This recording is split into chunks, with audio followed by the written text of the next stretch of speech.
Okay, so dear Dharma practitioners, be comfortable yourself and relax your body. And keep your back straight, neck head straight in one line, and your right palm on your left. So gently close your eyes and bring attention to this bell sound. And while you're focusing to the sound, mentally relax your body, relax your mind, and relax your breathing with your thoughts. So do nothing extra. Just follow the sound, please.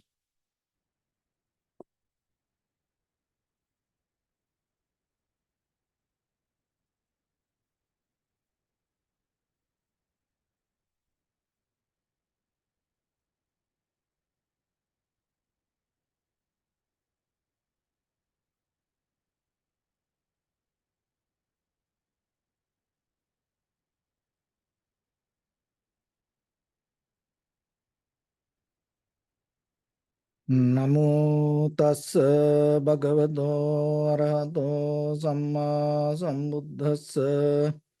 Namo tassa bhagavato arahato samma sambuddhassa. Namo tassa bhagavato arahato samma sambuddhassa. Homage to the Blessed One, the Exalted One, the fully enlightened One. So, dear Dhamma practitioners, practicing meditation nowadays become a very popular subject. And most of time, we are trying to find some kind of mental comfort and physical comfort through this practice. Actually, this kind of methods came to world kind of like a 200, 300 years before.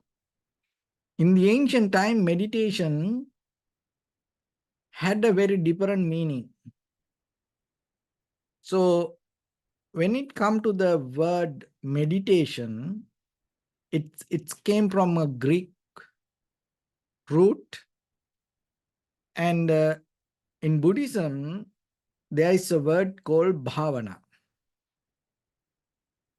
So the bhavana is a word that give a meaning to develop, cultivate. So cultivation of your mind, cultivate your thoughts is another way called bhavana. So then it is just not only bhavana, it's called kusala bhavana. So the kusala bhavana means you are developing profitable skills. Bhavana itself, cultivation, it never used for any negative reason. But when it comes to kusala bhavana means developing your profitable skills. And in the Greek word called meditation is contemplating, observing, pondering to something. So when they translate it to English, they found out the very similar word, or the very kind of like the word that can explain the bhavana, they found out the meditation. But when it comes to the Buddha's teaching and the word meditation in the Western world, there are two different meanings. But now we use this commonly for all. But the bhavana, if you search the bhavana online, the word, there are people's names pop up. Actress, Indian actress. So this word itself, bhavana, is not popular word in the Western world. But somehow you have to remember, when you practice meditation, so what you do? So practicing meditation means developing your inner profitable skills, or another way, purifying your mind from the greed, hatred, and the delusion, and cultivate all the good qualities in you.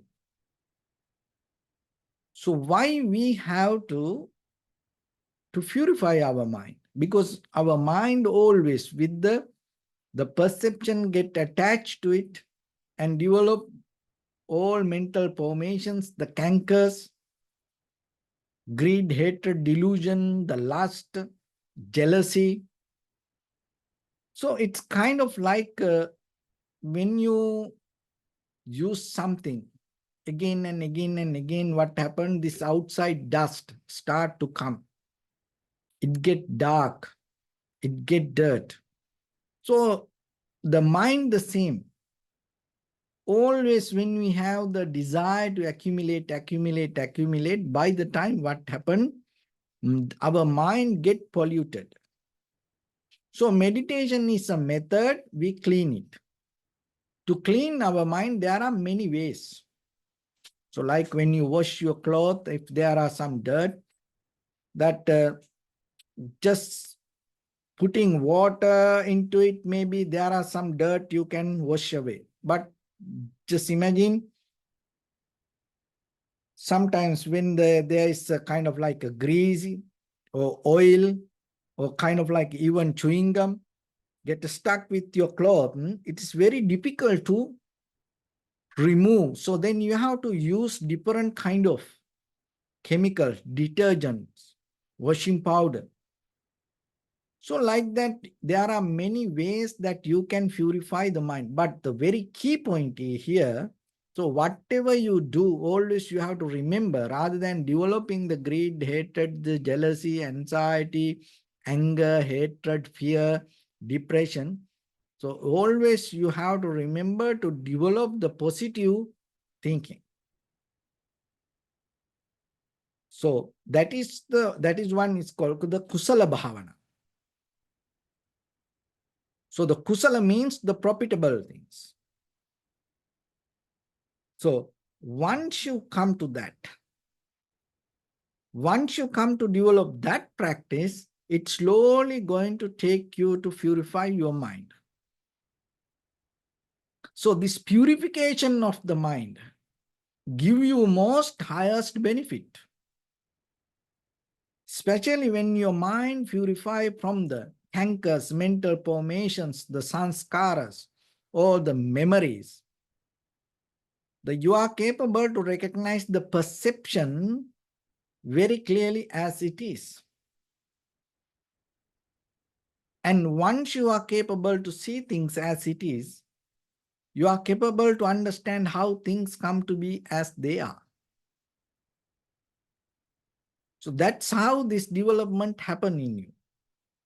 So then always remember that whatever you do in day-to-day life, have some kind of introspection, look into yourself and see that whatever the thoughts happening in you, if it is improfitable, and sometimes in the moment you may think, it may look like profitable, like as example, greed, lust, even sometimes the anger, even sometimes the fear. It look like profitable, but it never going to take you to wisdom. So then you have to have the effort, energy, taking a very conscious decision, uplift yourself, your awareness towards the loving kindness, generosity, compassion, energy, joy, tranquility state, equanimity. So those kind of things. When it comes to that kind of practice, today I'm going to give you a sutra. It's called the Vatta Sutta, the simile of cloth. Venerable Sariputta gave the sutta example, kind of like explaining how you can practice this mental the 7 enlightenment factors, 7 factors of enlightenment, Sapta Bojjanga. And even in day-to-day life, you can use it to any other things to develop any profitable skills. And it's kind of like a balancing and mastering your mind with profitable skills. So when it comes to the 7 factors of enlightenment, so first one is called mindfulness, satibojjhanga, investigation, Dhamma Vijaya Sambojjhanga, energy or effort, Virya Sambojjhanga, rapture or joy, Piti Sambojjhanga, and tranquility, Passaddhi Sambojjhanga, concentration, Samadhi Sambojjhanga, and equanimity, Upekka Sambojjhanga. So those are the 7 factors of enlightenment. If you develop these 7 factors, that means it takes you towards the liberation. So how you can balance this? Because sometimes investigation, energy, rapture, it's uplift your mind. It's energize your mind. Just imagine with the calm, relaxed, tranquility mind, you can't investigate. So this all 7 factors has different nature, different character, but there are some factors has a kind of like a similar behavior. It can very easily can get harnessed. So kind of like a investigation, energy, rapture, those are uplifting the mind. And other one is the tranquility state, concentration, and equanimity, calm down the mind. So the mindfulness always, the mindfulness is a kind of like in the middle need for this all other 6 part to balance. So there are some enlightened masters, they used to practice these 7 factors, kind of like not all the 7, but sometimes only 1 factor for a certain time period. And sometimes they used to master this during the day, the morning, mindfulness, and in the evening, in the kind of like afternoon, the investigation, and then later afternoon, energy or the effort, and evening, rapture, joy, at night, tranquility states, concentration, or in the middle of the night, equanimity. So midnight. So kind of like that during the day, they used to practice. But there are some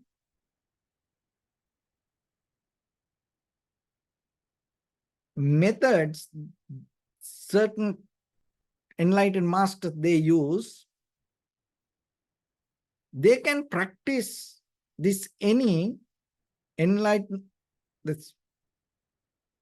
factors at any time during the day. So that's a skill. They have to master it. So giving a simile of cloth, Venerable Sariputta explained how you can do it. So it's like this. Just imagine that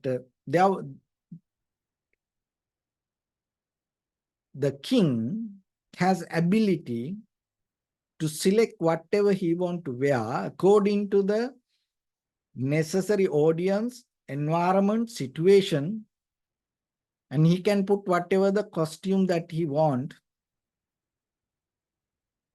And at the same time, when he appeared himself, he know what kind of comfort giving to him. I mean, it's not fit very well, and he know it is loose. It's kind of like it give a kind of like a discomfort. Even he knows why this discomfort come. So like that, mindfully he can use that whatever the costume he want. So then just imagine in day-to-day life yourself.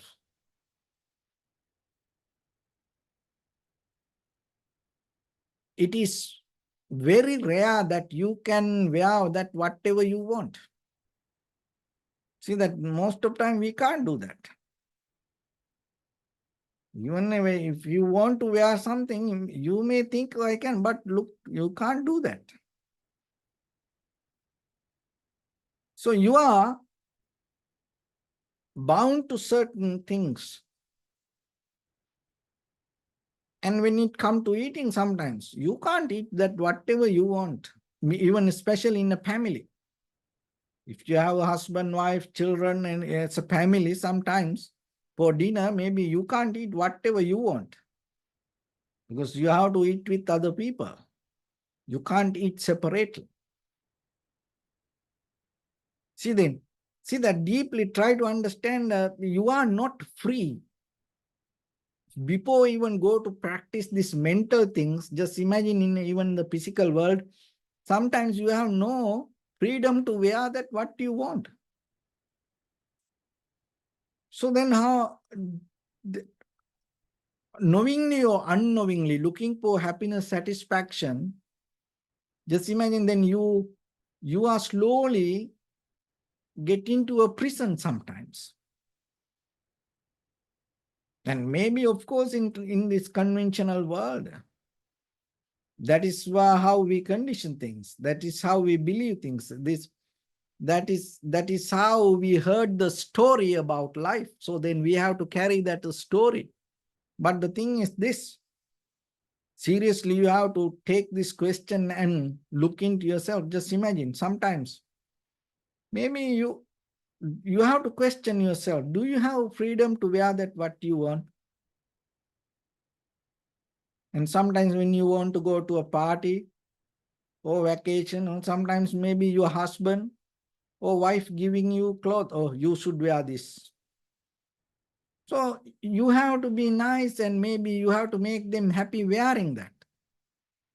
And sometimes when they give the cloth, if you don't wear it, it's kind of like you rejecting their idea. And then what will happen? The whole vacation going to become full of drama, arguments, grumpy mood, and unhappy mind. All the party time, it's kind of like a unhappy mood. So you have to adapt and you have to kind of like please other people, and you have to kind of like do head massage while we are living, shoulder rubbing, can give some, foot massage and make other people comfort, just showing them that we do things to make them happy. But deeper, look into yourself, how far you can go. One day you may get tired. So then the very first thing, don't try to force other people, or don't try to put other people into that kind of situation. Give the freedom to them. Give that space to them.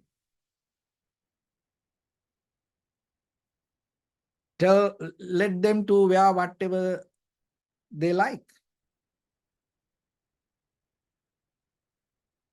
And when it comes to food, see, sometimes you can't eat that whatever you want.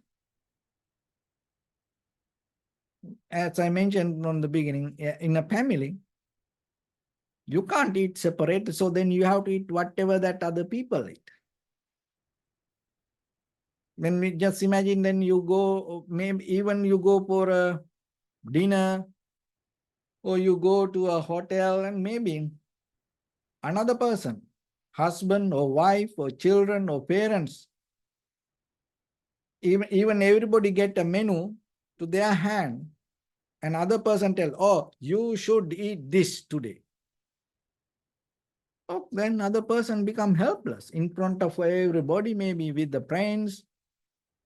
And now you already told, oh, you should eat this. But if you don't eat that, it's kind of like rejecting that person. Maybe that person was waiting to eat something else, but now you are telling, oh, you should eat this. This is good for you. Or kind of like that. Maybe you like it. That doesn't mean that other person like it. Or maybe sometimes there are situations come, people can't make a decision themselves, but allow them to make that decision, give that freedom. Try to encourage them to make their own decision rather than you are taking decision on behalf of them. So that is where you give the freedom to them. So otherwise, sometimes you don't have that freedom. See, then, if you don't have the freedom to eat that whatever you want, in conventional world, if you don't have the freedom that whatever the costume that you have to wear, so what's the point? How you can go into deeper into mental practice? Because that the food and the costume, the cloth, those are very basic needs, these material things in the outside world. We can touch it, we can see it, we can make it happen. So if you can't find the freedom within that both, so how about this unknown, unseen, invisible, deeper mind? How we can deal with that? So that's why in this sutta mention, so these 7 factors of enlightenment, like that you can balance and you can select that whatever you want. You can master that whatever you want. Even in the morning, you practicing mindfulness one day, and in the very next day, in the morning, you take a conscious decision in the morning to practice investigation. And the third day, you take a conscious decision in the morning to practice energy and investigation. So at night, you practice tranquility states, concentration, and equanimity. So like that, you take and you can practice it at any time. See, just sometimes, when you observe self, when have kind of like a retreat time, when all day, whole day meditation, sometimes in the morning, everybody very fresh, and everybody practice. And after lunch, sometimes they fall into sleep, they get tired, and listening to Dharma around 1 o'clock, 2 o'clock is not going to work for most of them. What they do during that time, they do chanting. So that help them to not to fall into sleep. So all the time, if you look, most of the temples, especially full moon days, this in Sri Lanka, 1 day retreat, every temple have this 1 day retreat. Everybody go to temple. Look, most of the temple, in every day basically, after lunch, 1 to 3, around that time period, what they do? 100 years, look into the history, chanting or discussion. So kind of like that. They never do meditation. The reason is they fall into sleep after lunch. See, that is kind of like it's built, we build a system and now we go with it. But can you do a discussion early in the morning?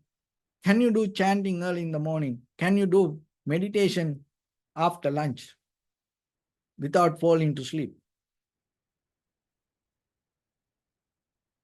Can you do the concentration? Can you do the rapture or the joy, kind of like a change, shift your mind factor to factor at any time, the what if you want? It's a skill. You become master with this skill. So sometimes in day-to-day life, we are conditioned ourselves. Oh, I do only this at this time. I never do other things.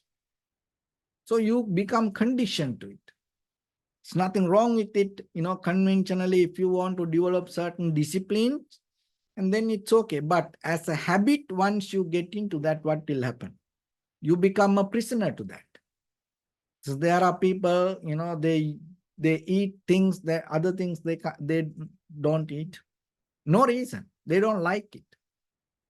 So then just imagine there are no food. You get stuck with situation. Nothing to eat. So then what you going to do? So whatever they are, you have to eat. See that when the very first time, once the Prince Siddhartha attained to the Buddhahood, the very first time, even before he attained to the Buddhahood, that he left the palace and then he took a bowl and he used to go place to place and try to find some food, because he knew that is the way of the Buddha's life. And then that day he received many rice, vegetables, all mixed, from different houses. He go and begging food, and then finally he got all food then mixed together. And before he eat, and he felt so unpleasant about it. Just imagine he was a prince in the palace, when he eat, that everything smell nice, separated, and it's a kind of like a very pleasant. But now it's not like that. It's kind of like he almost vomit. But he himself and kind of like a determined, no, I am going in this royal path.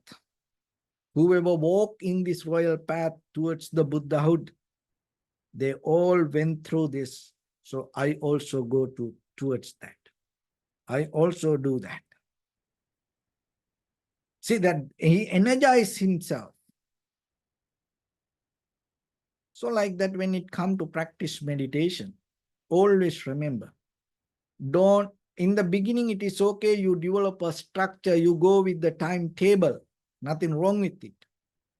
But don't get addicted to timetable. Don't get addicted to structure. And try to use the mental quality, ability to have the flexibility at any time. If you want to practice meditation, without a cushion or with the cushion, you practice meditation. Even if the environment is okay or it is a busy environment, you practice meditation. So like always try to master yourself with your own inner practice. Like that, whatever that the cloth you want to wear, you have ability to find it, collect it, and you wear it. Whatever you want, you have ability to eat it. So same, like use the same principle, that whatever the ability that you want to develop as a mental quality, and give a try to master it anytime, anywhere, with anything. You do it. So it's a good example during this Olympic time period, that the Turkish shooter, and he came and without any glass or anything, earbuds or anything, jackets, nothing. He just came, took the pistol and shoot it. That's it. And later he told he's a shooter. Anyway, he can do that. So that's a skill, that mastering the skill. So then yourself, can you practice meditation anywhere? Why you need always a very calm, relaxed, comfortable place? Why you always need the mountain? Why you always need the kind of like a very nice, pleasant environment? Why you always need your cushion? So that's mean you mastering the cushion, not the meditation. So master the technique, master the technique. Anywhere you go with any situation, you can do it. So that way, mastering and balancing the inner qualities will give the ability for you to uplift yourself and purify your own inner mind with higher profitable qualities. So with that, we are going to practice a little bit now. So keep your back straight, neck head straight in one line and your right palm on your left. And gently close your eyes and bring your attention to your body, please. And scan head to toes yourself. And mentally recite, may I be well and happy 3 times.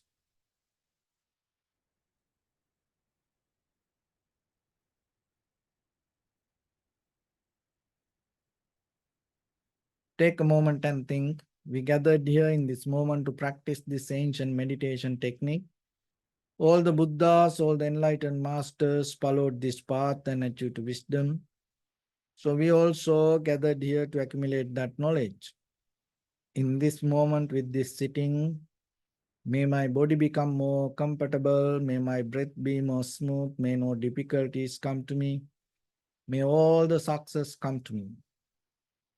Also think for a moment, this is the last moment we're spending in this very lifetime, and detach your mind from all your past memories and as well as any kind of future thoughts. Just try to remain in the present moment, observing the sensation of your inhalation and exhalation. So in the beginning, deeply and gently, breathe in, breathe out 3 times and find the sensation, please.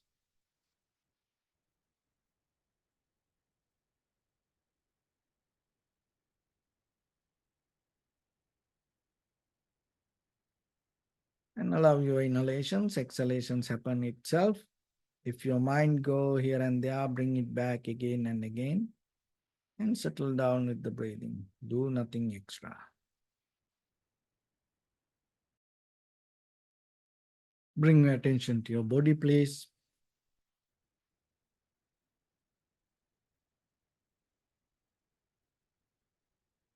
Observe your posture.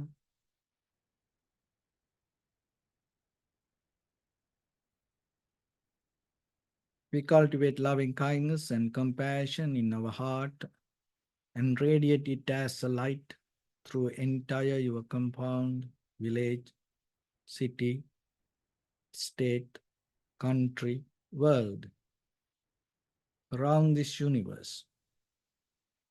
Also, as far as you can, through galaxies, other planets, stars. Reminding yourself like this. With clear intention, mentally repeat after me.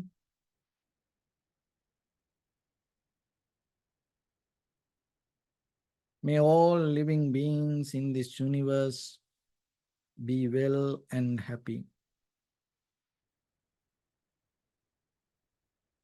May everyone be happy and safe. And may their hearts be filled with joy. May all living beings live in security and in peace. Beings who are frail or strong, tall or short,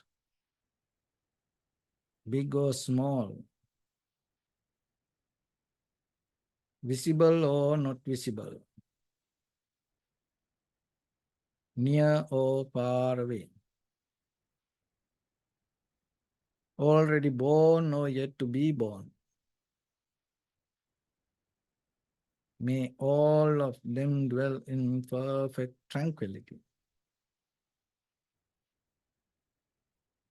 Let no one do harm to anyone. Let no one put the life of anyone in danger. Let no one out of anger or ill will wish anyone any harm. Expand the loving kindness and compassion beginning from your heart.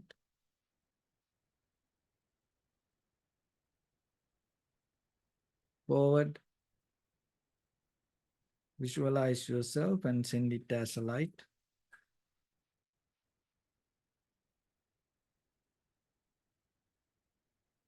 To your backside,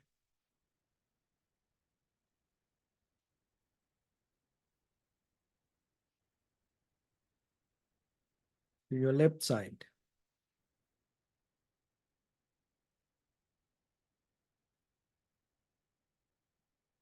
and to your right side.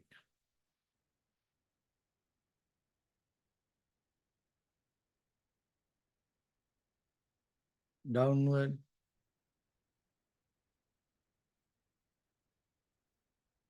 and upward.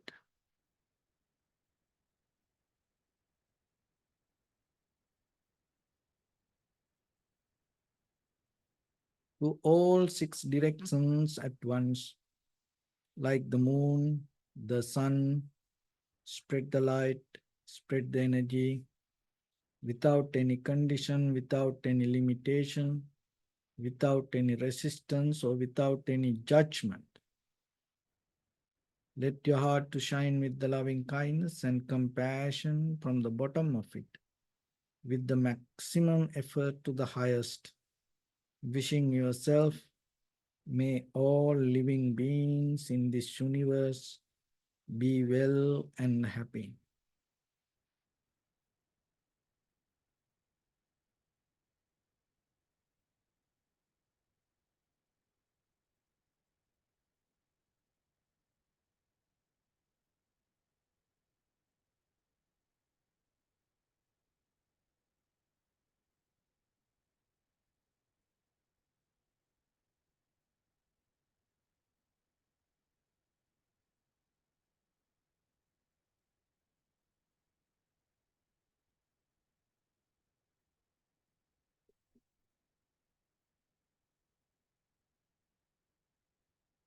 Say sadhu, sadhu, sadhu. So first of all, we offer this practice to the great qualities of the Buddha, Dhamma, and the Sangha. Also, by the power of this meritorious deed, may all of us attain to the supreme bliss of Nibbana. May all your guardian angels and deities will receive these merits and increase their longevity and protect all of you from any kind of planetary influences or any ill effects. Ittavata cha ammihi sampadam punya sampadam sabbe devanumodantu sabba sampatti siddhya sabbe bhutanumodantu sabba sampatti siddhya sabbe sattanumodantu sabba sampatti siddhya Imaya Dhamma Patipattiya Buddham Pujemi Dhammam Pujemi Sangham Pujemi Addaya Imaya Patipattiya Jati Jara Vyadhi Maranam Ha Paribunjisami Idamme Punya Kammang Asavakkaya Hotu Sabba Dukkha Pamuntatu. Bless you.